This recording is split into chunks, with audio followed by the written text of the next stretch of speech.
Duncan Bhaskaran Brown. Welcome to the show. Oh, well, thanks for having me. I'm looking forward to having a bit of a chat. For those who don't know your fantastic work, what do you do? Wow. If people ask me what I do, I always say I'm a speaker, an author, and a Morris dancer, which doesn't really narrow it down, but it is quite intriguing. So I work with a lot of different people around alcohol and cigarettes, mostly around alcohol, really. So yes, I do help individuals, but I also help companies, organizations, businesses to sort of rethink alcohol and how that might fit into what they're already doing around well-being, what they're already doing around mental health.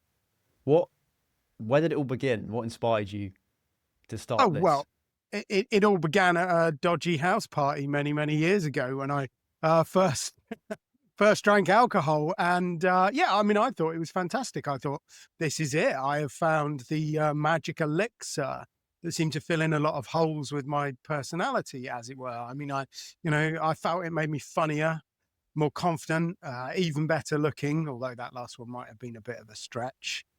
So, yeah, I mean, I just kind of went all in and I thought it was brilliant. And well, maybe it was for a year or two, but time went past and I ended up drinking more and more with less and less people. It became less and less of a social thing, just more of a kind of Tuesday. And the problems started to stack up, and it got to a point where it was obvious that I very much needed something to do. I needed to do something about it. I did. And then, after a little while, that kind of got me very interested in how I could help other people do that. Nice. So what actually inspired you to want to help other people once you became sober yourself? Well, I'm not entirely sure that's got much to do with being sober. I've always been involved in my community. I've always been very much focused on, what I can do that will ease the suffering of other people and try and deal with some of the problems that exist in our world. I guess what getting sober did was kind of pointed me in a particular direction and gave me a particular passion, which, yeah, it's absolutely about helping the world come to a better relationship with alcohol. But, what sits underneath that is helping people to think about what they believe about things. I mean, I drank because I believed it made me happy, despite an awful lot of evidence to the contrary. And I think there's a lot of power in beliefs, and that's what, I'm really interested in helping people with, realign their beliefs. Often that's around alcohol. Sometimes it's around smoking. Sometimes it's around other things about how you relate to people, deeper stuff, how you relate to yourself, your own emotions, purpose, all of that kind of stuff. But anything that revolves around beliefs is something that I'm very interested in. So you said, I've heard you say before that your sobriety wasn't immediate. Could you kind of walk us through the journey of self-improvement and kind of tell me how you kind of were able to change your addictive behavioral patterns? Yeah, I mean, I think there's this, this idealized version of it where, you stare into the mirror at 4 a.m. and you have this blinding realization that it's time to stop. And honestly, it never ever works like that. I mean, it sounds good in the autobiog, doesn't it? But yeah, it never ever works like that. So for me, yeah, to talk about sobriety, you got to sort of like unpick about what do I really mean by that. So I stopped smoking, and that was kind of the catalyst for me for the journey that kind of made the drinking more of an obvious problem. So that kind of, it didn't just give me the platform to address the drinking. It actually highlighted a lot of the issues with the drinking. So I stopped smoking. Then a couple of years later, I stopped drinking, and stopping drinking just highlighted a lot of issues with my diet. And after I'd stopped drinking, my wife and I had a daughter. and my wife got a bit unwell during the first year of our daughter's life. And that was, pretty stressful. I was kind of working and being a bit of a single father some of the time. And, it was really hard work. And what I found was I was sitting, late at night eating cookies the way I used to drink. And it was like, realization number 3. Probably ought to do something about that. So I sorted out my diet. That very much kind of helped out. And so that in many ways removed all of the most obvious addictive behaviors that I was doing. Honestly, I had to go through a bit of a journey with my phone, with social media, with constantly checking my emails, all of that sort of stuff.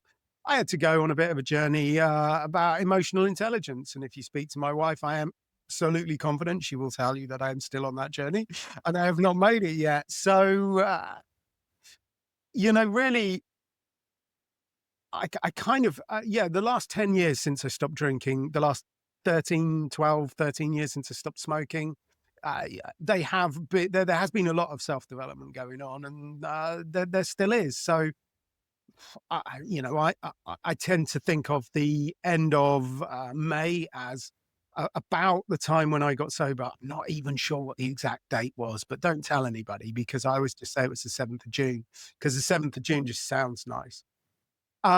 So yeah, you could argue that was the day I got sober, but honestly, it's been a process and a long one, and one that's still going on.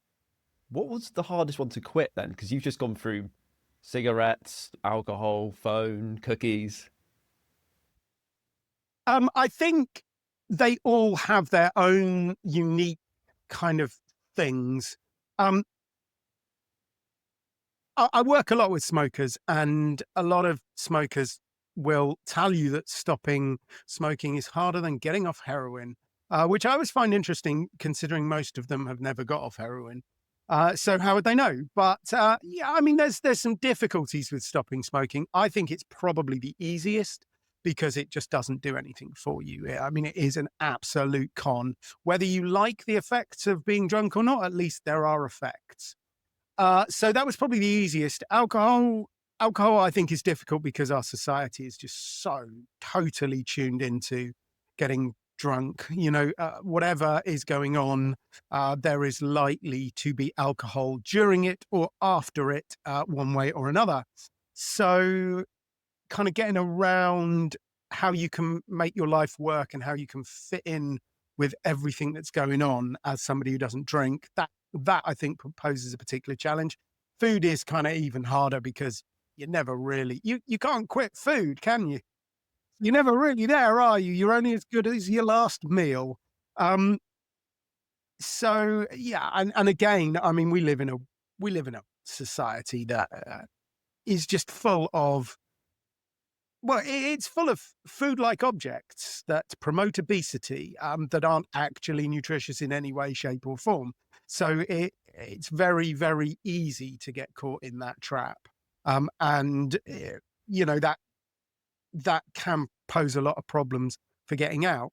Also, there's just a logistic problem. I do not do anything really to maintain my sobriety, as it were. Not drinking is easy, just don't do it. Whereas to maintain a healthy diet, it literally takes work almost every day. I batch cook a lot, so I don't cook every day, but I have to remember to do my overnight oats, don't I? So, it is a constant and ongoing effort. Whereas, you stop smoking, you just stop smoking. Yeah. Do we have the kind of food hierarchy the wrong way around? Because for some reason we have carbs at the top, but they tend to be empty carbs. And then we have kind of fats, and then we have proteins. But shouldn't it kind of be flipped on its head for like a kind of healthy diet? Okay, so you redeemed yourself by saying empty carbs, because I get very annoyed with people who just go, oh, carbs are bad. It's like, no, they're not. Vegetables are made of carbs. Like, if you don't eat carbohydrates, you will get bowel cancer really, really quickly, because fiber is a carbohydrate, isn't it? All right, I am not a fan of refined sugar, but actually the sugar in fruit and vegetables, the naturally occurring sugar in fruit and vegetables, that's not bad for you at all. The longer chain carbohydrates that make up the most of the energy in fruit and vegetables, beans, pulses, that's really quite good for you. Also, whole grains. I eat an awful lot of whole grains. I think they're very, very good for you. So I am a huge fan of carbohydrates, just obviously not refined sugar, not white flour, I would say, I haven't measured it, but I would imagine my diet is probably about 80% carbohydrate, 10% protein, and 20% fat. Yeah, my maths is not strong. No, all right, 10% fat, 10% protein, possibly maybe a little bit more protein. I do eat an awful lot of beans and pulses. Are you vegetarian or do you eat meat? Even worse than vegan, I'm whole food plant-based. So yeah, I don't eat anything other than beans, fruit and veg, and whole grains. And I don't eat processed food, which is, to maintain that diet, you really do need to do quite a lot of cooking. It's you can't exactly nip out to McDonald's, can you? Yeah, exactly. How has that changed the way you think and the way you feel on a day-to-day basis, that diet? Okay, how it's changed the way I feel is very easy to answer. I feel absolutely fantastic. I feel better than I did in my 20s. There is a slight bit of lying going on there because I actually just injured myself weightlifting. But other than that, I feel fantastic. I have more energy than I did in my 20s. And like diet plays a big part in that. Not drinking and smoking also does help. Has it changed the way I think? That's a really interesting question. So I got into eating this way because I think there's quite a compelling case around it being much better for your health. So I got into eating this way for totally selfish reasons. I don't want to present myself as a saint or anything, Yeah. but actually, there is a huge argument for eating plant-based and its impact on the environment. There's also quite an argument for how basically terrible the animal industry is. Meat and dairy generally does not work out very well for the livestock. You probably can find some, grass-fed beef farmer who treats his cattle nicely. But the vast majority of animals that are killed or milked for food are treated pretty badly.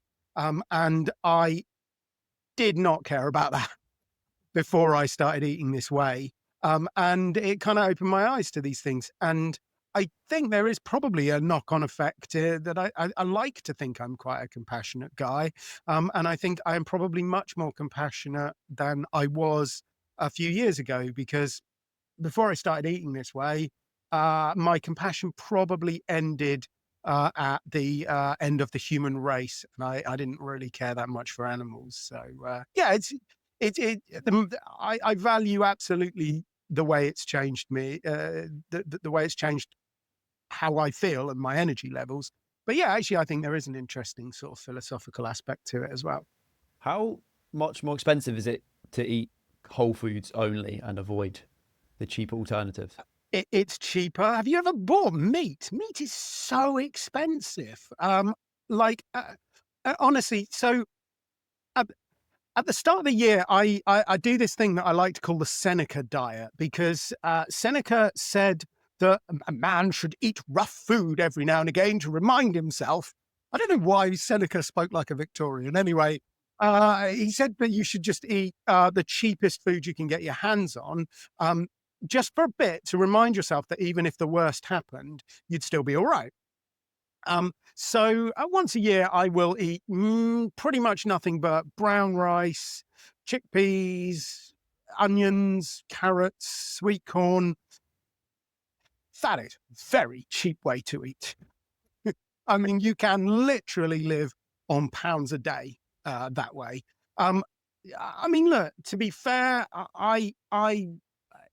I spend money on fruit more than anything else. I do buy a lot of organic vegetables, but they're not that expensive. It's the only thing that I really spend a lot of money on is fancy pants fruit, because it tastes nice. And I kind of figure, well, I don't have to go and spend, 14 quid to buy a chicken. So I'm quite happy to buy a mango every now and again. Yeah, yeah. What's the highest protein food in your diet then? You mentioned chickpeas. Is there anything else? Yeah, well, so I would say probably about a quarter of my diet is beans and pulses, and beans and pulses are relatively high in protein. Um, I, Look, if you really want to be training to bulk muscle out, which, let's face it, the vast majority of people don't, then I wouldn't worry about protein. You get enough protein by eating enough food. Like, that's literally the only way people get protein deficiencies, is when they don't eat enough food. It's starvation. That's what causes protein deficiency. I mean, like, seriously, just go around and ask all of your friends. Like, have any of them ever gone to the doctor with a protein deficiency? No, not at all. In fact, most people eat too much protein. The simple fact is that anybody eating the standard Western diet is going to be eating 2 or 3 times more protein than they actually need, and 2 or 3 times less fiber than they actually need. So look, there is a group of people who want to sell you whey. And they like to push the idea that protein is the thing to have. However, they seem to have a bigger advertising budget than the fruit and vegetable industry, because actually what you really need more of is fiber, which only comes in fruit, vegetables, whole grains, beans, and pulses. So you need to eat more of those and worry less about carbohydrates and worry less about protein, and just eat real food. Like, that's the bottom line. Don't overcomplicate it. Just eat stuff your grandma would recognize. What does fiber do for the body? What does it help? It clears out a lot of the toxins. It helps you to excrete stuff, without getting too technical on it. But yeah, I mean, a lot of the junk hangs around if you haven't got enough fiber for it to bind to help it to get pushed out. Also, if you eat sugar, and it comes in the same package as fiber and water, your body reacts to it in a very different way to sugar, which is, table sugar, which is just been broken down and is no longer bound up with any fiber or water. I mean, all of that sugar, it comes from vegetables, doesn't it? And actually, I don't know whether anybody eats sugarcane raw. Probably they do. But if you eat sugar beets, I'm pretty confident that's the same family as beetroot. You eat those, they've got a lot of sugar in them, but they're not bad for you because the sugar is bound up with fiber and water. So that, makes a huge difference to the way your body responds to it. In fact, there's some research out there with people eating ridiculously large amounts of fruit. You were talking like over 1 kilo of fruit a day, and it has no effect on their blood sugar levels because it doesn't spike them because of the fiber and the water that it's bound up with. Yeah, so is the sugar spike the problem, really? The carb crash, as people call it? Yeah. I mean, that's one of many problems with processed food. Yeah, I mean, look, honestly, if I was going to demonize anything, I would be more inclined to demonize meat and dairy. I think there's an awful lot of problems with those, but people generally don't want to hear that, do they? Yeah. What do you think about the red meat diet? Just like the pure red meat? Oh, what? Just your pure Atkins, your liver South king, Beach, all of that sort of stuff. Yeah, it's great. I mean, Atkins died in incredibly poor health, though, didn't it? And look, you are not a carnivore, much as you would like to be. You are not. You are not designed to eat loads and loads of meat. What's your closest living relative? Chimpanzees. How much meat do chimpanzees eat? Very little. They eat more insects than they do actual meat. So in terms of animal protein, eggs occasionally, but it would make up less than 5% of their diet total. So look, I mean, you're not a chimpanzee. I'm not going to push back and say you should eat absolutely no meat at all. However, if you eat nothing but meat, you will get very ill very quickly. Because there's no nutrition in meat. You know, all you get from meat is calories. There's a lot of fat in meat. So you get a lot of calories, you get a lot of saturated fat, you get a lot of cholesterol, you also get a lot of dietary acid, you also get a lot of kind of things like growth factors and growth hormones, which, you know, if you consume them in small levels, they're probably not going to be that bad for you. But if you're eating, you know, a lot of meat, then it is going to absolutely catch up with you quickly, which is why everybody I've ever met who's done Atkins feels awful, you know, because if a diet makes you feel awful, don't do it. Stop doing it. It really is that simple. And if you want a crash weight loss diet, you know, there are great ways of losing weight. Heroin being one of it, chemotherapy being another one. You know, so just because you can lose weight doing it doesn't make it any good for you. Yeah. What about fish? You mentioned you don't like meat and dairy. What about fish? Where does that? Yeah, so I almost the last thing I would ever eat would be fish. I think we really do need to leave the oceans alone now.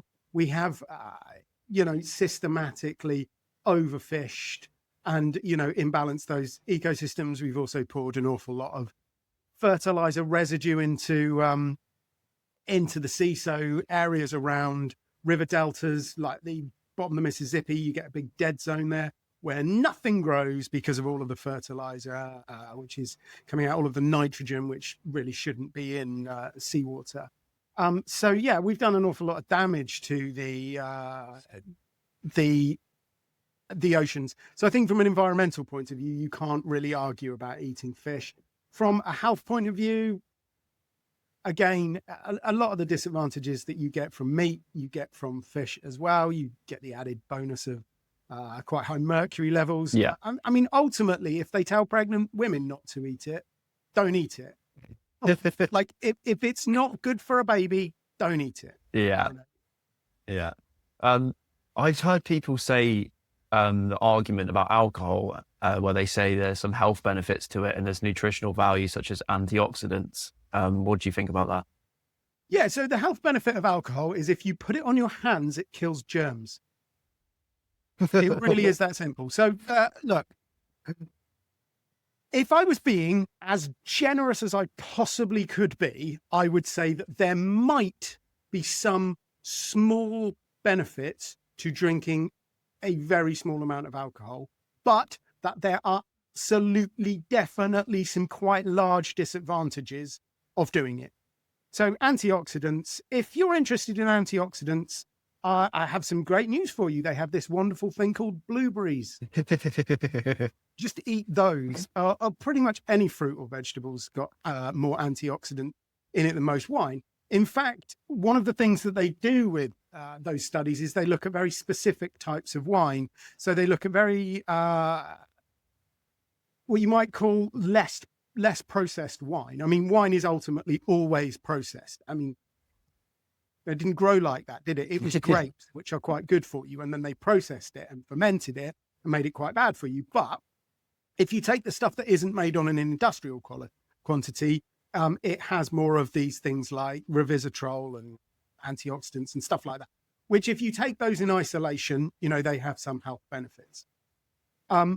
However, most people don't drink that wine anyway. Most people drink the industrially produced wine where, you know, even those last vestiges of the benefit that you would derive just from eating the grapes has been totally and utterly stripped out.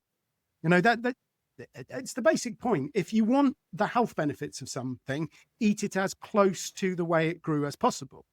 So grapes are way, way, way, way, way, way more healthier than grape juice, which is, of course, even healthier than alcohol, which isn't really healthy at all.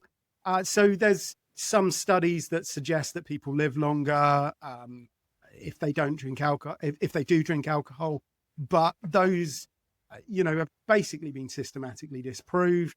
Or what they did was they took people that don't drink alcohol as one amorphous block, and they didn't do any kind of like for like comparison. So, Yeah. if you have terminal cancer and that causes you to stop drinking, you go in the same box as me. And my life expectancy, I'm pretty confident, is higher than somebody with terminal cancer. So that was fudging of the statistics. And look, I mean, I could go for days about this. I'll give you one example, though. Right? Everybody thinks alcohol helps you deal with stress. Yeah, now, if that was true, alcohol would reduce your cortisol levels, wouldn't it? I mean, I'm sure your listeners are smart enough to know that cortisol is the stress hormone, a pretty good marker for stress. What does alcohol do? It increases your cortisol levels by 3% per unit. Wow. So, 2.5 glasses of wine, 2.5 pints of beer, talking about a 20% increase in cortisol levels. That's not good for you, is it? And there are actually a whole load of health implications of raised cortisol levels that you can get down the line. Again, I could do this for days. So those 2 glasses of wine, those 2 pints of beer, that's enough to reduce the quality of your sleep by about 24%. Wow. That's the deep sleep. That's the, the bit where your body processes and repairs itself and absorbs information and all of that sort of stuff. And like I say, we're talking like a couple of drinks. We're not talking huge kind of couple of bottles levels. We are talking about a couple of drinks, and it has an impact. And I think that's what a lot of people are wising up to nowadays. Generally tend to be younger people, but they're starting to see the huge body of research that's out there that suggests that even very low levels of drinking has an impact, which is why basically no responsible government on the planet will tell you that there is a safe level of drinking. They just say the lowest risk levels. What class do you think alcohol would be as a drug if it wasn't so normalized in our culture? If we invented it now, it would be illegal. That's just like incredibly simple. So actually, some people put alcohol through the food standards tests. So if you invented a new product that you wanted to put into food as an additive, and you wanted to get that into to sell it in the EU, they put it through those tests. They found that the safe dose for alcohol would be 2 units. People are thinking, well, 2 units a day, that's not so bad. I can do that. It's not 2 units a day. Oh, 2 units a week, that's a bit strong, but well, at least we can have a glass. It wasn't 2 units a week. It wasn't 2 units a month. It was 2 units a year. Wow. If you wanted to have alcohol as a food additive invented now, you would be able to put about a drop of it in whatever you were, that tiramisu that you were making for sale to the public. You'd be able to put a single drop of alcohol into that would be it. So the only reason why we allow alcohol to continue is because it's always been there. So it's harder to get rid of stuff that has always been there. And the alcohol industry spends a ton of money lobbying. It lobbies governments, and it does very well out of it. So well over $1 billion EU, that would be euros, that's the word I'm looking for. Well over €1 billion goes into subsidizing the growing of barley, which is largely used to make beer. I think it's over 1.5 billion go into the subsidy for growing wine every year, which is used for making wine. So they do very well out of this lobbying that they do. It happens a lot in this country as well.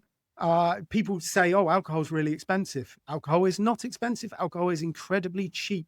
It is 80% cheaper 87% cheaper in real terms than it was 30 years ago. Anything else gone down in the last 30 years? No, absolutely not. Everything has gone up in price, apart from alcohol. The government, I think the last 10 budgets, they have frozen alcohol duty for 8 out of the last 10 budgets. And when they increase it by not very much at all. And if you don't believe me, just go into a pub and buy something alcohol-free. They will charge you the same amount of money for an alcohol-free pint as they will for a pint with alcohol in, because there is so little tax on alcohol. Is that just to increase the amount of people consuming it and buying it? Is that why it's been decreasing? The reason why it's been decreasing is because number one, it's taxed in a really kind of odd way, that it's taxed per barrel rather than the price of it. So VAT, you don't need to do anything with VAT. As the prices increase, the amount of VAT increases. However, as the prices increase, the price of a barrel goes up, but the amount of tax on it remains the same unless the government increase it, which they never do. So the tax is effectively always being eroded in real terms. So what you really should have is, a percentage tax on the product, and then it would just always go up in line with inflation. And look, you can look at it from two different directions. You can look at in Scandinavia, where they made alcohol a bit cheaper and a bit more available, and people drank more of it. Or you can look at it in Australia, where they made alcohol a little bit more expensive and a little bit less available, and people started drinking less of it. The availability and price massively dictate it. 30 years ago, it was actually quite difficult to buy alcohol. You couldn't buy it 24 hours a day. You couldn't have people deliver it to you on a moped, which, quite frankly, I've come across far too many people who have supported, excessive alcohol use using those companies. And they have absolutely no problem with serving people who are intoxicated and obviously in a big hole with alcohol. And I know that for a fact, because it's these are the kind of people that I've worked in. I have been sat in somebody's flat when one of these people turned up, and he was just like, "Oh, there's your booze, bye." And I don't hold it against him, because I don't know what his story was, but he wasn't born in this country, and he'd come over here and he was trying to work hard, and he's probably trying to feed his kids. Good for him, no problem with him. However, the companies, the way they're set up, it's basically immoral that they will sell alcohol to anybody irrespective of their situation. And they're not giving this guy any tools or any support to say, do you know what, this is wrong, I should not be giving you alcohol in the state that you're in. Yeah. What do you think the trend's looking like, maybe for younger generations like mine? Is the amount of drinking decreasing, increasing, staying the same? Well, the number one, I find it very funny. You're asking me what I think your generation's up to. But look, there is some fairly robust evidence that suggests that there are more people in our younger generations who are not drinking and will never drink. And that is very pleasing. And I'm pleased to see that. And those that do drink often have a very different attitude to it. From when I was a kid, I didn't really pay to go to university. If I had, I might have actually paid a bit more attention rather than drinking all of that beer. I think a lot is different. And I think so many more of the role models that people are growing up with now don't drink. So Taylor Swift, for example, stops drinking when she's on tour.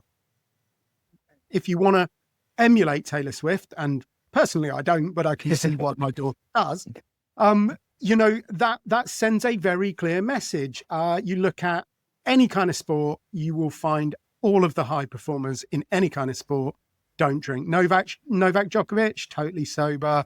Tom Brady, totally sober. Cristiano Ronaldo, totally sober. Harry Kane, totally sober. Yeah. The list goes on and on and on and on. So I think there's a lot of things that are kind of helping younger people have a much better and more balanced attitude with alcohol. Some of them, they see their parents making an idiot of themselves. They don't want to be like that, and particularly they don't want anyone filming them and sticking it on the socials.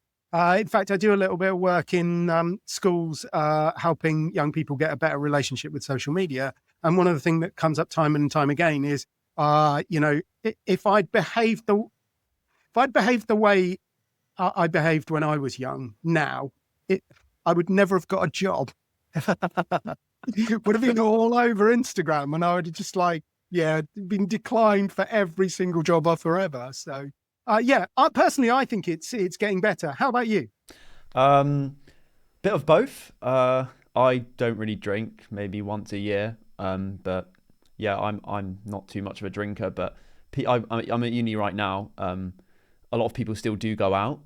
A lot of people definitely use drink to a great extent still. But then on the other side, there's a lot of people I know that don't drink as well. So I think it's definitely not going, but I think it's definitely decreased. If I look at my parents' generation, I also see they're drinking a bit more than mine. But I think yeah, you're right. Most people are starting to realise some of the health impacts of it. But I still have got peer pressured multiple times by people and by friends. Oh, you're not drinking tonight. Why are you not drinking? But why do you think that's the case? What is the reason for peer pressure? Okay, so I mean, it is ultimately a complicated thing, and many factors are at play. What I have noticed is that often the people that want you to drink are the ones that drink the most. Yeah. And on one level, they know that they aren't really enjoying it. They know it's causing them more problems than they're getting, but they feel a little bit trapped. And the thing about being a little bit trapped is it's always nice to have company when you're trapped. And I think sometimes when we see people who aren't drinking, when we are drinking, it makes us feel bad because, it is this kind of unconscious criticism of our behavior. Yeah. A lot of people do feel like they're being shown up by people not drinking. So they do whatever they can to try and remove that. And look, I mean, I guess I'm very lucky. One of the things that has helped me stay sober is I'm very disagreeable. Yeah. So if you tell me that I should be drinking, I'm more likely not to than to do it. So I'm, you can say what you like. It doesn't really bother me. I just I'll just come back at you. And honestly, it's not really that hard to outsmart somebody who's been drinking. So I generally tend to enjoy that little bit of repartee, shall we say. But no, I mean, it can be hard. And I think that's one of the things that I think as organizations, we could certainly do an awful lot better. We could realize that this kind of culture of promoting drinking is deeply, deeply inappropriate. And it's quite offensive to the 20% of people that never drink. So if I go to an event and, I walk through the door and they're trying to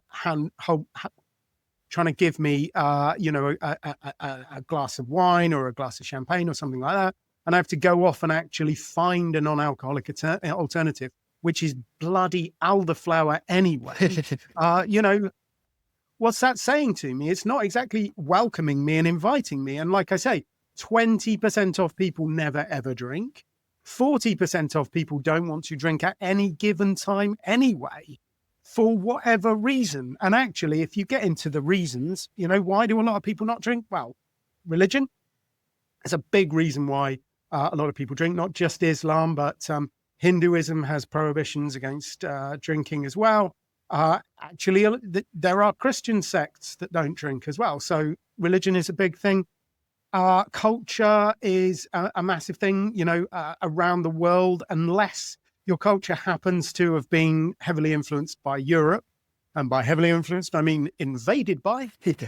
It's, there's not going to be a big, heavy drinking culture. Africa, 65% of people who live in Africa don't drink ever. And yeah, all right, that includes the bit at the top, which is very Muslim, and they never drink, hardly any of them.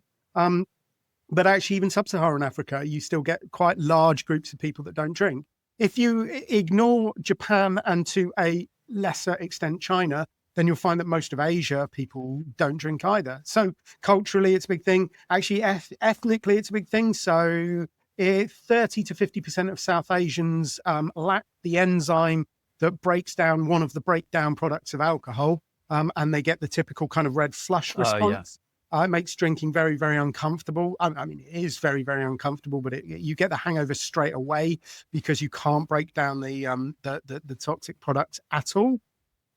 So yeah, the other reasons that people don't drink are caring responsibilities. You know, if you've got to go home and look after a child or an elderly parent, you're less likely to drink. If you're trying to get pregnant, you're less likely to drink. That's basically women then, isn't it? So what are all of the reasons people don't drink? It might be because they're younger, it might be because they're women, it might be because of their religion, it might be because of their, ethnicity. So actually, there's a huge problem with companies being run by old white guys who love drinking and forcing it onto a bunch of people that don't drink. I think really we should be thinking of it more in terms of an equality, diversity and inclusion problem. What country has the biggest drinking problem, if there is one that stands out? Ooh, that's a very good question. Now, I am not going to name a particular country because I'll probably get it wrong. But there are some of the former Eastern Bloc countries that have quite a bit of an issue with drinking.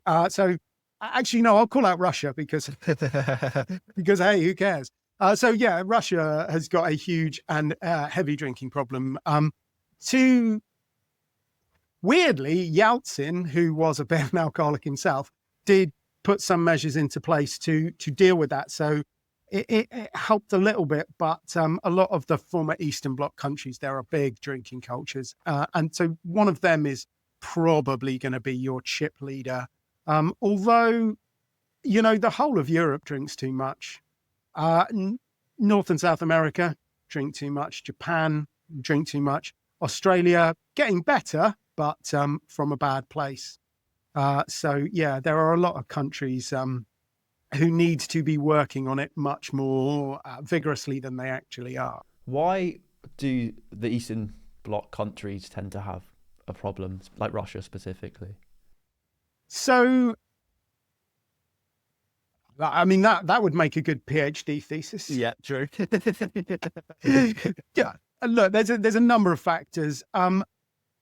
They're not having a massive kind of alternative way of entertaining oneself, I suspect, is a bit of an issue. Access to more alcohol-free social events, that's probably a part of it. Historically, if your parents drink heavily, there is a chance, and a fairly strong chance, that you will drink heavily. That's not really genetic. I mean, there probably is a small genetic component to it. It's quite hard living with people who are drinking heavily. So, that causes a lot of trauma. There is clearly a link between trauma and alcohol. I think the other problem that, they find particularly in Russia is culturally everybody drinks vodka. Yeah. And vodka's very strong. It's much easier to get into a problem with stronger drugs. I'm not a fan of opium by any stretch of the imagination, but when everybody was smoking opium, there were a lot less social problems than when they outlawed it and it got intensified and you started to see things like heroin and now opioids on the street. Those cause much more social problems. So generally, when you increase the strength of a drug, it causes more social problems, which then causes more despair, which then leads to more drinking. And look, I mean, I am never going to drink again, but honestly, if Putin was my president, I'd consider. That says a lot then, doesn't it? You mentioned that alcohol causes an increase in cortisol levels, but why do people use it as a de-stressor? Why do they think it de-stresses them if it biochemically increases stress? Okay, so a lot of people wouldn't like to admit the fact that they actually get withdrawal symptoms from alcohol. So alcohol is actually quite a slow-acting drug. It will take something like 2 weeks to get all of the alcohol out of your system, which means that actually most people are never genuinely sober. They always have some alcohol in their system. If you drink more than once a fortnight, you pretty much always do. Now, if you drink enough, then you will get withdrawal symptoms from alcohol. And they'll become kind of obvious. Most people would call them a hangover, but that's what they are. They are the withdrawal symptoms from alcohol. Now, that's a rather extreme end of it, but it exists at a smaller level whenever you drink, so long as you're drinking more than once a fortnight. So when you have this kind of slightly uncomfortable feeling, which is caused by the withdrawal of alcohol, and you drink some alcohol, you feel better. Congratulations. That glass of wine really made me feel better. Yes, it absolutely did. It made you feel better. However, it didn't make you feel better from kind of a baseline where you should be. It just made you feel better from where it dragged you down to. So that kind of feeling of removing stress is often associated with that uncomfortable feeling of, withdrawal. It's also often associated with other uncomfortable feelings. Anticipation is probably enough to explain it all. Yeah.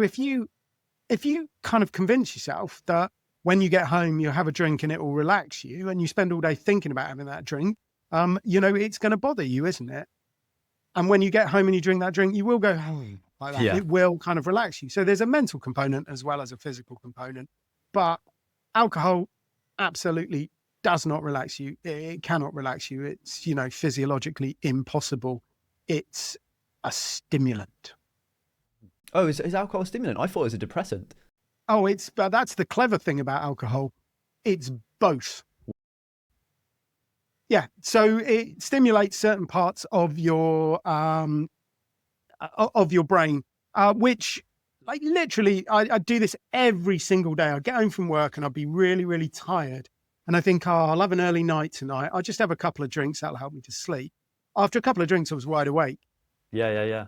Yeah, and a lot of people will have experienced that. Not quite as bad as me, but those first couple of drinks do tend to perk you up and stimulate you a little bit.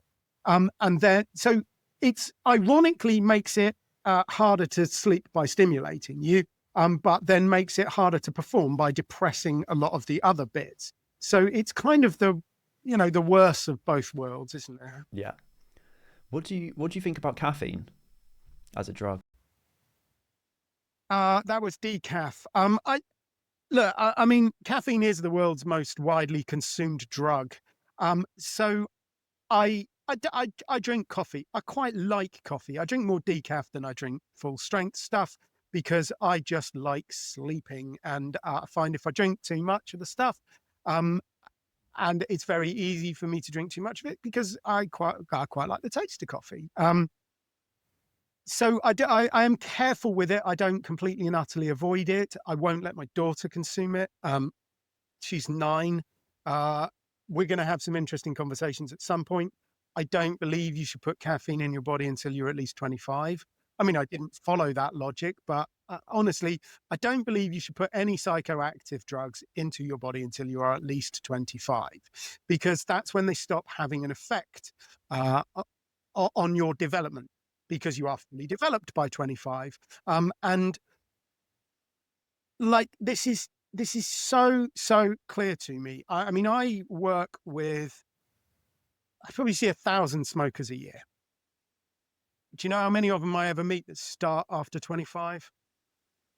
The fingers of one foot, as they say. It's like, I have met a few people, but they are absolutely the exceptions. The vast majority of smokers start between about 15 and 18. And that's when it has the most effect on you. That is when you are most likely to get caught up in stuff like that. Alcohol, exactly the same. So anybody who's out there thinking, oh, well, I'll just give my child a small amount of alcohol, with Sunday dinner, teach them to drink responsibly. Well, you're nearly right.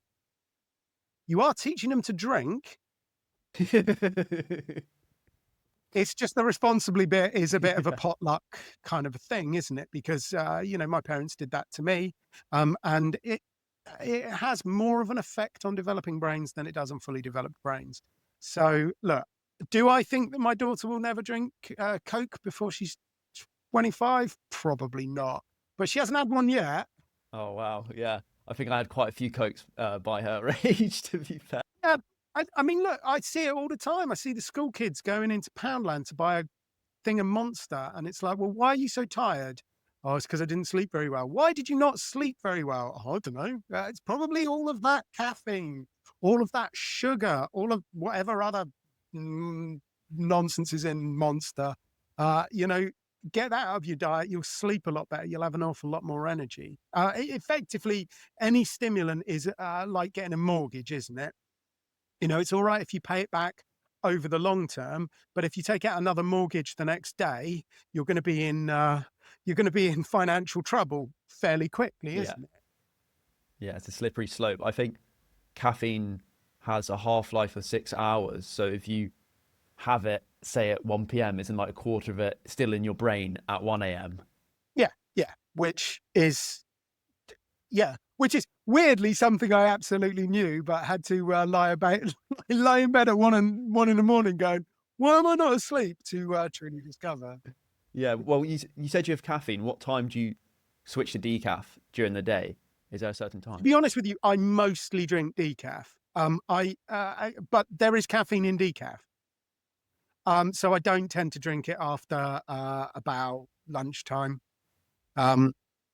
I tend to switch to some of those herbal kind of teas. I do like the red bush. I do like a mint tea as well. Or I just drink water. I drink a lot of water. Yeah. I've heard you speak about kind of the problems of alcohol in a business setting. Can you like run me through some of them and how it can be problematic for businesses? Yeah, so I mean, there's some very obvious and high-profile cases where, you know, people have been drinking at company events and have had accidents, have committed crimes, have used abusive and foul language, and you know that obviously causes problems. And often it causes problems quite publicly and in the press. So it's not great for your reputation. But I think there's kind of a bigger thing. So if we're encouraging our employees to drink, even if we're encouraging them to drink in moderation, we are effectively encouraging them to be less effective when they get to work. You know what I was talking about, kind of the building up the cortisol, the impact that it has on your stress, the impact it has on a lot of other neurotransmitters, particularly around empathy and relationship building, which is quite important to business, isn't it? You know, where your network is your net worth, as said. So, you know, there's those impact on those neurotransmitters. There's also impact on learning. So if you learn something on Wednesday afternoon and you drink on Friday evening, again, only a couple of drinks, your recall on Monday morning will be less good than it would have been if you hadn't had anything to drink. Incidentally, if you drink on Wednesday night, it will be the worst of all. So this kind of relatively low levels of drinking actually does have an impact on employee performance. So companies should be thinking about that, and they should be starting to wake up to that fact that if they want the best from their employees, they should not be giving them free alcohol after work. It just is very, very counterproductive. On top of all of that, what I think is the worst thing is a lot of companies have now they've woken up to the fact that well-being is so important, because well-being, you know, it's the margins, isn't it? It improves people's performance. Might not improve one individual's performance by much, but if you improve everybody's performance by a little bit, you know, that has a big effect on your bottom line. So they've done the maths about well-being and they've realized, you know, morally they should be doing it anyway, but actually it's got quite a good business case.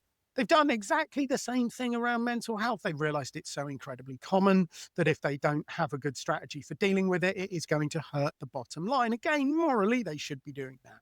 But actually, they figured out there is a clear and obvious cost implication of that.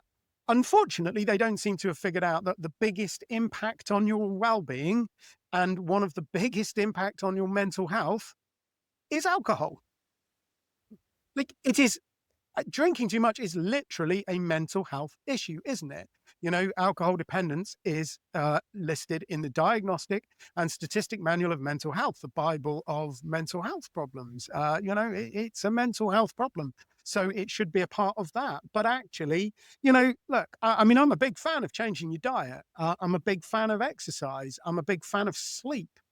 But those things on their own are going to have a lot less effect than really getting control of your drinking, because drinking has such a huge impact, even at quite moderate levels. So sorting out your drinking will improve your life more than sorting out your diet or doing some exercise or getting some blackout blinds.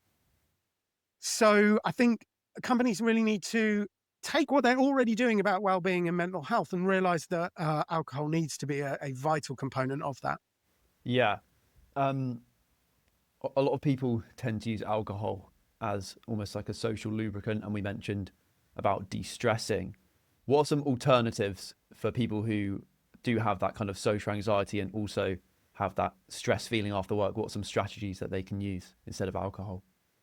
Okay, in terms of dealing with stress, doing nothing would be better. Literally just sitting on the sofa and staring into space. Almost anything you can think of. Look, I know the TV gets a bit of a bad rap, but if you just watch TV rather than watching TV and drinking alcohol, you'd improve your life.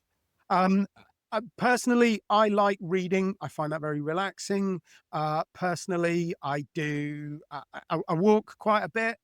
I stretch quite a bit. I don't want to say I do yoga. I don't want to get people getting the wrong idea. So yeah, look, there are a myriad of stress relieving things that you can do out there, and they are all far more effective than alcohol.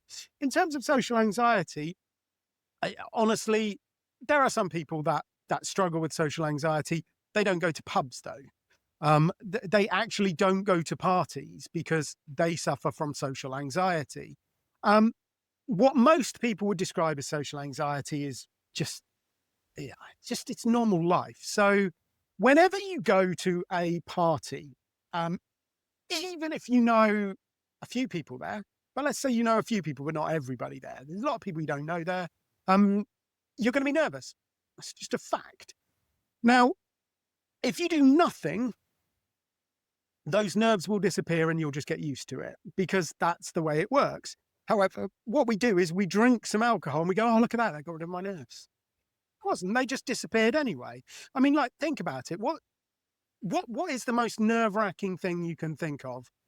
As a 5-year-old, it's going to a birthday party of somebody who you do a club with, but you don't go to their school, right? Because you'll know a couple of people from the club, but most people you won't know them because they're not from your school. And what will you do as a 5-year-old? Well, you might hang on to daddy's leg for a little bit, but you'll see everybody having fun and then you'll go and have fun. And, 10 minutes later, you'll be trying to tear the radiators off the wall, right? Because that's the way it works. We are nervous at the start of a social event, but we get into it. It goes. You do not need alcohol to do that. In fact, I was at a networking event recently and I walked in and there were 2 people I knew there and they were talking. And the way sometimes people are talking and you think they don't want to be disturbed. So I looked around. I didn't know anybody else there. I thought, right, I'll go over and make myself a cup of tea. I went and made a cup of tea. I had a cup of tea and I felt a lot more relaxed and I went and talked to somebody, right? Would you say that was the tea that did it? Oh, of course not. If it was a pint, if I told exactly the same story of the pint, everybody would be going, oh, yeah. Yeah. It's almost like classical conditioning. We associate the alcohol with reducing our nerves, where it's actually just time at the event. That's the dangerous bit. Yeah.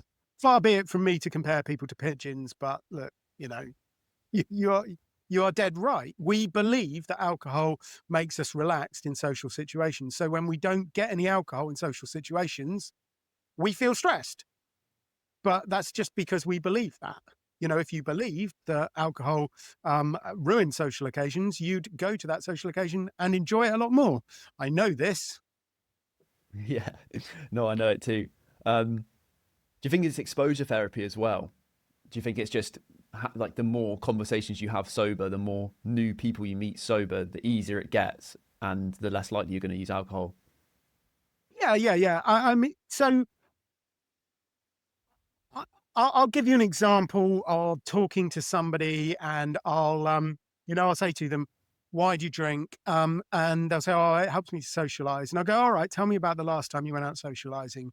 Drinking, they'll sort of like look a little bit sheepish, and they'll start to talk about how they drank too much and they felt like a bit of an idiot, and they think they might have offended such and such, and they woke up in the next morning with this kind of feeling of dread, like they did, because they couldn't quite remember what was going on at the end of the evening. And I'm like, "That helped you socialize, did it?" And they're like, "Oh, I know you come to mention it, Duncan, not so much." That is the primary way that you destroy beliefs. You actually talk about them. You bring them out into the light, and you think about them, because most people think drinking helps me to socialize. And it's until you help them to unpack that and go into that and prove to themselves that it really didn't, that, that's when they start to change their beliefs. Yeah, you're absolutely right that they do need to go to a few social occasions to kind of break that association. And they need some tools to help them around those social occasions, but you don't need to do it very many times. You'll quite quickly see. In fact, sometimes it happens the first go. They'll just go, "Oh, wow, this is so much better." Yeah. That happened to me. You mentioned tools. Do you have any examples? Yeah, so there are tools you can use to help you manage the thought process. They're a little bit more involved, and they take a bit of a while to explain. But essentially, when your brain says, "Let's have a drink," you need something to say that's going to be different to kind of interrupt that thought process. Because if you don't interrupt it, it ends up being a circle, and you end up dwelling on it, and it gets very, very annoying. I also spend a lot of time talking to people about ways to kind of handle the conversation around not drinking. You have a drink, Dave, and he's like, "I'll go on, have a drink." And you need something to say to him. You need to understand where he's coming from. And a lot of the time, you got to be quite careful with people like that. You got to kind of not push too hard against their ego, because then they will push back. So we use various phrases. Like, one I'm a big fan of is, "I'm not drinking at the moment, and it seems to be working out for me." That's good. I'm never going to drink again, and it's Yeah. the best thing I ever did. But I will quite often say to people, "I'm not drinking at the moment, seems to be working out for me," because it's not got quite so much pushback.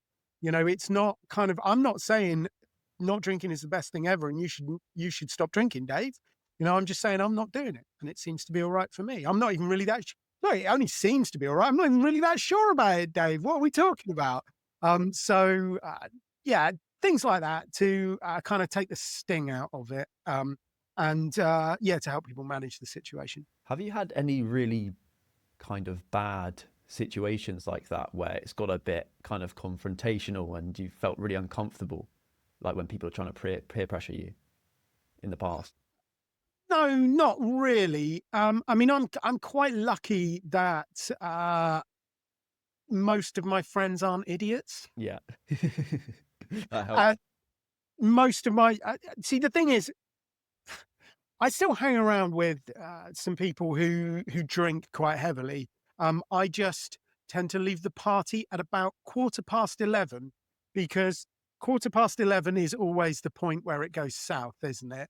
And it's happened to me not so long ago. I was at a party. I mean, I love all of that. Like, they're great and everything. And it was, it was like 11 o'clock. I'm like, right, I'm off. Said goodbye to everybody, out the door, 14 minutes past 11. Spoke to one of my friends the next day, and I was like, "Oh, yeah, how are you?" He's like, "I'm all right." I was like, "How was the rest of the party?" He's like, "It went totally wrong after you left." I was like, "Yes, that is why I left." Yeah. Nothing good happens after 11:15.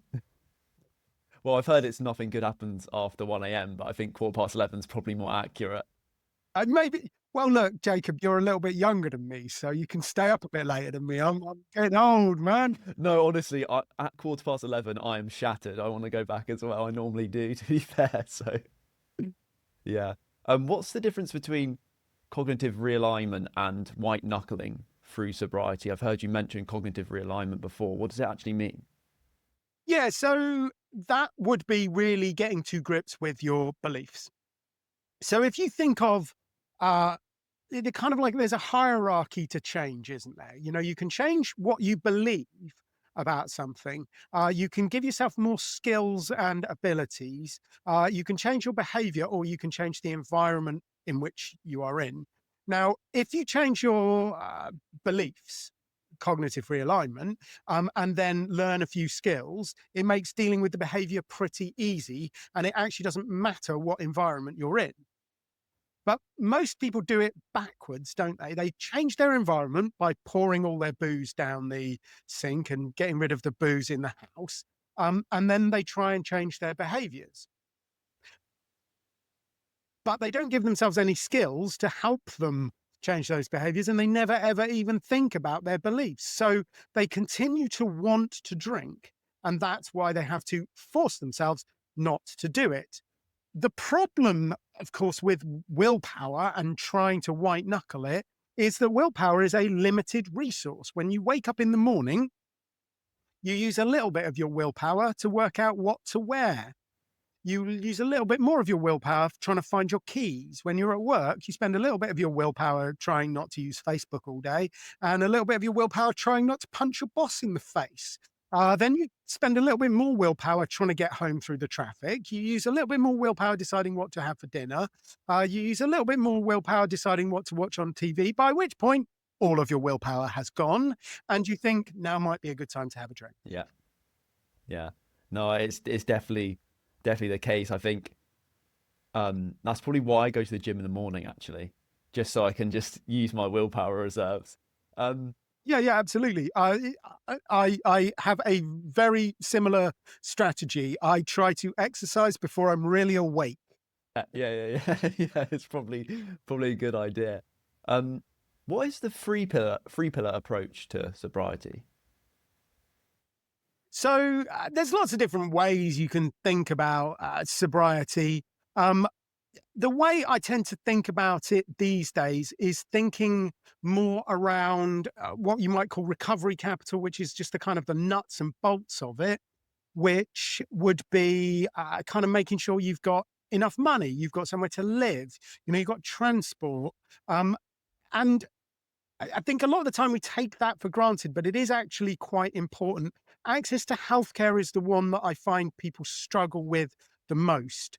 When they're drinking, they tend to have got out of the loop of having a doctor, seeing the dentist, those kind of things. So most of the time, the people that I work with, we're thinking about healthcare more than anything else. But absolutely, if you have not got somewhere to live and somewhere to a reliable source of income, then it's going to make getting drunk look like quite a good alternative, isn't it? You also need to think about trigger management, which is some of those skills that I've talked about. So you are going to be in situations which will make you think, I need to have a drink. Those could be obvious things like you're at a social event where everyone's drinking, but it could be less subtle things like celebrating. If for 20 years you have done nothing but celebrate without alcohol, then the first time you go to celebrate something, even if it might be a month of sobriety, your brain is going to say, oh, you deserve a drink. So you've got to learn to manage those triggers, the less subtle ones like celebration and stress, or the more subtle ones like people drinking around you. And then finally, connection is such a huge part of sobriety. It's almost, there's no point in getting sober if you're not going to spend your time being sober with other people. Like the point of it is to improve your relationships and to really dig into that connection and really to do that properly. You need to kind of work on your emotional intelligence. They say you never develop when you're drinking, or you don't grow when you're drinking, which is what I use to justify the fact that I'm only 25. But actually what they really mean is, emotionally, we don't grow and we don't develop and we don't learn the skills that we need to have proper grown-up relationships. So that is another important part of it, increasing your emotional intelligence. So those are the three things I would always encourage people to work on, making sure you've got that solid base, that recovery capital, that you're able to manage the triggers, and then that you're starting to think about how you can, become more self-aware, regulate your emotions a bit better, deal with other people a bit better, increase that emotional intelligence. How has alcohol improved your, no, not alcohol, obviously. How has sobriety improved your relationships and your emotional intelligence?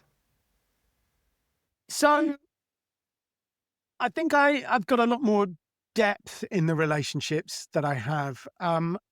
Even the people that I knew before I stopped, the people that I actually did a lot of drinking with, I feel that we are closer, and that I know more about them and I care more about them now. I think I was quite selfish when I was drinking. A lot of the time it was, um, that's great. You can come along, if it fits in. But now it's more kind of a case of, well, look, what should we do that is beneficial for all of us? Rather than I will do anything so long as it involves alcohol. It's like, what do we need? I guess it's approaching relationships from the point of view of how can we both win, rather than, approaching relationships from this point of view that I'm going to win. And if you get something out of it, all's to good. If you don't, see you later. Yeah, so it's like almost a positive sum game instead of a zero sum game in that regard. Exactly. Yeah. So how was your emotional intelligence improved? Like, how can people improve their emotional intelligence once they stop drinking? What are some tips for that? Again, I mean, that's a pretty big area. I think a good starting point is actually to sort of think about emotions and start to think about the palette of emotions, because most people will do, mad, sad, and glad, won't they? They don't go much further than happy, angry, or upset. However, there is a whole world of emotions out there, and actually starting to think more about them. I mean, you don't necessarily need to really dig into the minutiae of the difference between jealousy and envy, but just to start to think more about those emotions. And when you are feeling something, think, oh, well, actually, is this anger, or maybe is there a bit of shame in this? What is actually going on? Dig a bit deeper into it. That's also quite useful. Um, I mean, at the end of the day, anything that increases your self-awareness is going to help massively. So understanding, how you feel about something, that increases your self-awareness. Understanding why you want to do things, that increases your self-awareness. Looking at your history, and look, I mean, I don't think there is a direct causal connection, A, B, C, kind of with history in the past, but I think understanding it and thinking, well, you know what? I grew up seeing that as a role model for relationships, so it's not really that surprising I behave that way. However, I don't have to behave that way. I can choose to behave in a different way. So understanding the past is a big bit of self-awareness. If you're not sure what to do, I always defer to Gandhi on this point. You will find yourself in the service of others. Actually, I think he said you will find yourself by losing yourself in the service of others. And I think that is a really, really great starting point. If you're not sure what to do something that benefits someone else. And you will get and it will benefit you a lot. I think that was what I was about to say. Yeah, benefit other people. It's the most selfish thing you can do. Yeah, no, definitely. What do you think was the main emotion that had control of you, if there was one, when you were drinking compared to now? Oh, probably fear. Really? Yeah. Fear that I wouldn't be able to get anything to drink. Oh, right, yeah. Yeah, I know. I mean, I yeah, there's a lot of fear and shame and regret in my life before I stopped drinking, and yeah, it was all very, very negative stuff that I was trying to block out. And it's a singly ineffective way of blocking it out, because you don't really get rid of it. You just sort of push it away to the side, and then eventually it comes back. Usually it would come back the same night. Usually I'd ignore it for a little while, and then it would come back a lot stronger, and a lot bigger and a lot more scary. So I just drink some more until I kind of lost consciousness. Yeah. What about nowadays? What emotions driving you nowadays? How has it changed? Um, Humor, funny. I do like funny. So there's a lot of joy and laughter in my life. We touched on compassion earlier, and I think that is enormously important. Partly it's important in the work that I do. I think you've got to approach everybody with compassion, and you've got to try and kind of understand where they're coming from, because if you don't try and understand where someone else is coming from, you can't really help them. So it's enormously important in, yeah, work, but it's also enormously important in not being a dick. Yeah. True. I can see a book, Real Men Quit.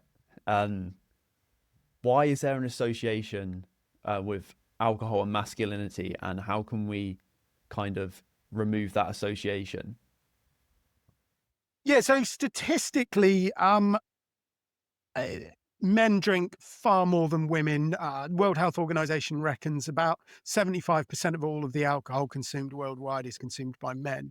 So we obviously have more of the problems. Unfortunately, we do less of the asking for help, don't we? So that is a particular issue that, I've tried to work to address. Um, I think there is a lot of kind of shame bound up in masculinity, and a lot of, you can't show any weakness, you can't show those emotions. So I think a lot of that, it we use it to hide those emotions, to try and just kind of carry on. But there's also a lot of rubbish around strength and alcohol. Look how strong I am, I can pour poison down my throat. Yeah. So yeah, there's an awful lot of head junk. A lot of the, um, you know, a lot of the advertising for the alcohol industry. Take James Bond, for example. It is all about masculinity, isn't it? It's about being strong, being, impressive with a gun and attractive to the ladies. That's all bound up with alcohol, isn't it? Yeah. No, I agree. How can we remove that then? How can we kind of disassociate it? Is there a way for that to be kind of done easily, or is it going to take a long time for that masculinity?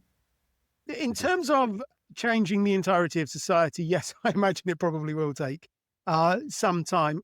Look, I mean, I think things are changing, and there are more and more examples out there of people who don't drink.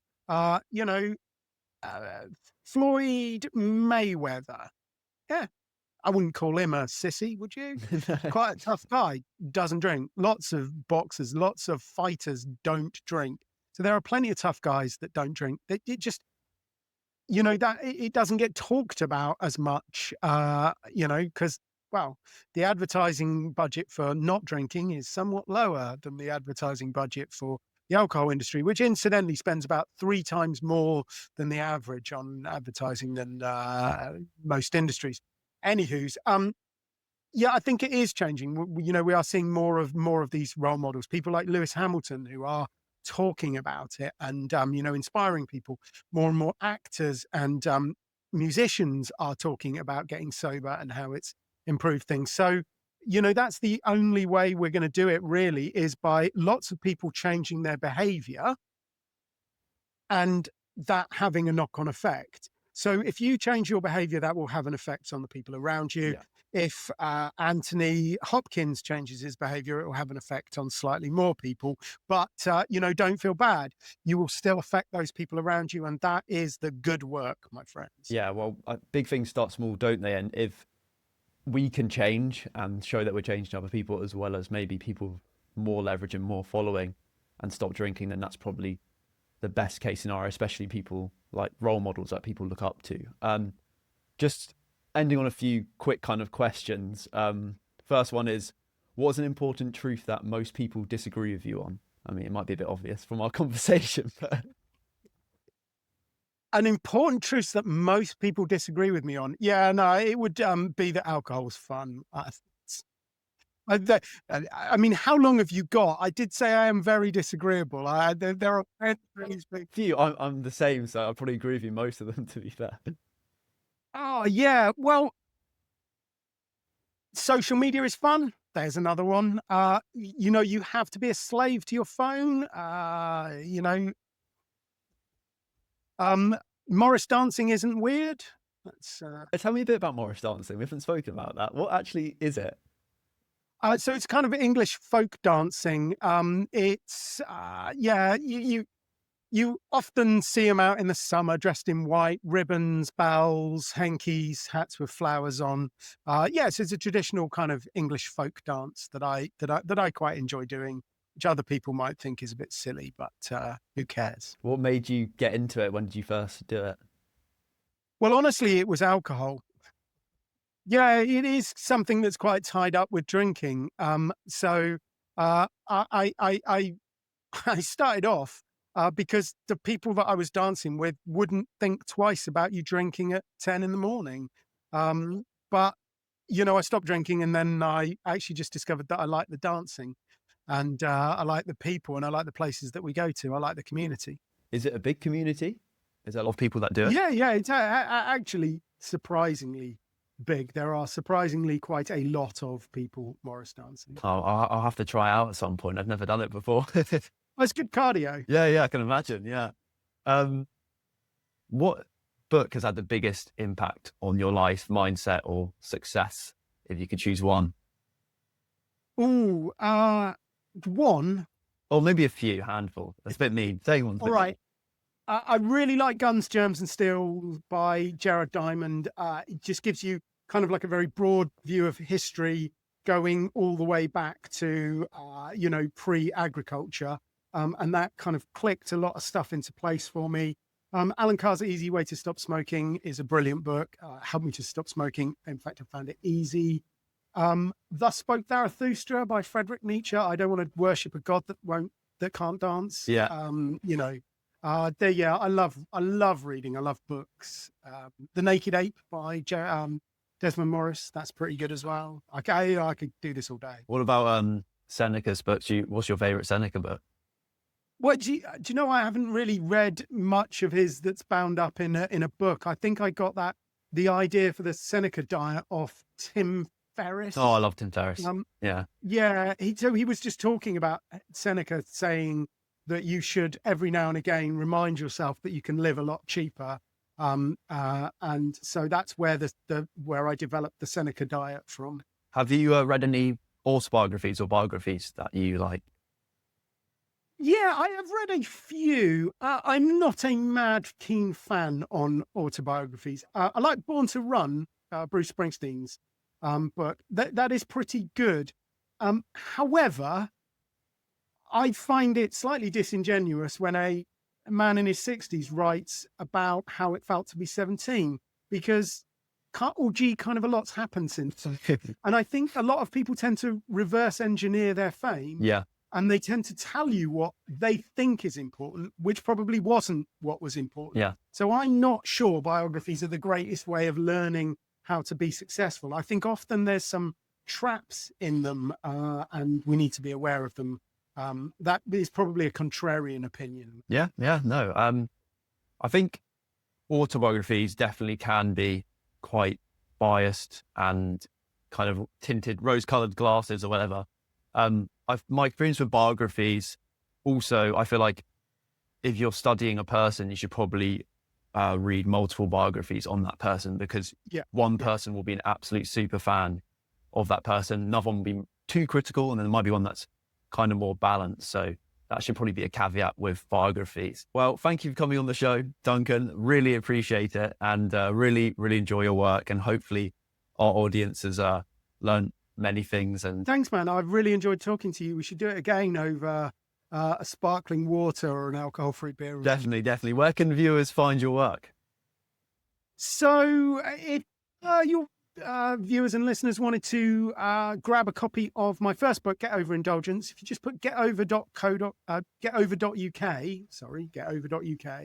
into Google, that will take you to a little bit of my website where you can download a free copy of that. Have a look at that. Real Men Quit is on Amazon. If you're interested in the kind of sobriety stuff, I do a podcast called Flat Pack Sober.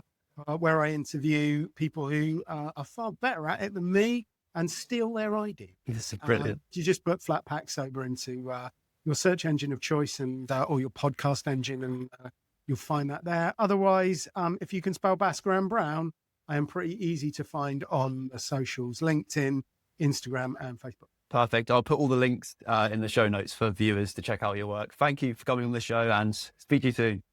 Absolute pleasure. Cheers, man.